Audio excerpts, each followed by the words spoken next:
திரு அமைதியா உட்கார்ந்திருக்கிற மதன் பாப்சா அவர்கள்.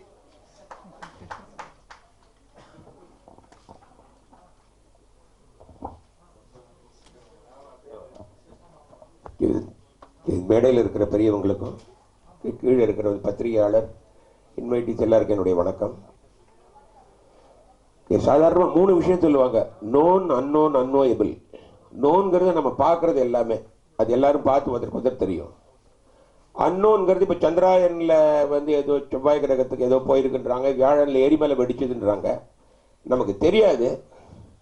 பட் அது ஒரு லாஜிக் இருக்கும், அதை வச்சு இப்படி ராக்கெட் போகலாம், அங்கே பார்க்கலாம், இல்லாட்டி அவங்க டெலிஸ்கோப்பில் பார்க்கலான்னு தெரியும்.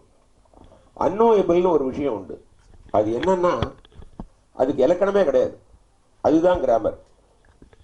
இப்போ ரோஸ்ன்னு ஒரு பூ வந்தது, அந்த கலர் ரொம்ப அழகா இருந்ததுன்னு அந்த ரோஸ் கலரை ரெப்ரசன்ட் பண்ண எல்லாத்தையுமே ரோஸ் ரோஸ்ன்னு கூப்பிட ஆரம்பிச்சாங்க.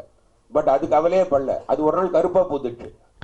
அதுக்கு பிளாக் ரோஸ்ன்னு இவன் பேர் வச்சான், எல்லோ ரோஸ் அப்படின்னு பேர் வச்சாங்க.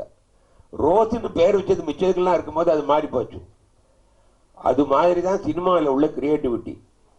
அந்த டைரக்டர் செல்லுலாய்டில் எப்படி பெயிண்ட் பண்றாருங்கிறது அவரோட கிராமர், அதுக்கு முன்னாடி உள்ள கிராமரே கிடையாது. அதெல்லாம் பாரதி ராஜா சார் வந்து பண்ணது. முதல்ல இது ரொம்ப தப்பான எடிட்டிங்.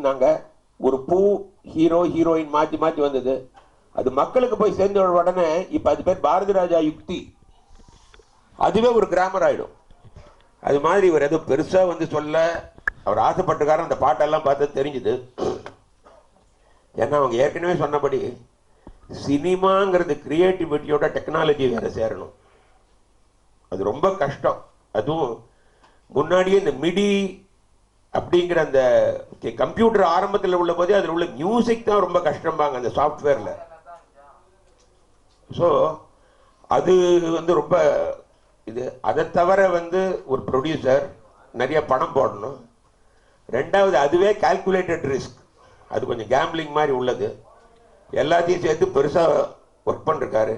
அதே மாதிரி மியூசிக் சில மாடுலேஷன்லாம் ரொம்ப புத்தாலித்தனமாக இருந்தது, அதில் பார்க்கும்பொழுது ரொம்ப நல்லா பண்ணிருக்காரு.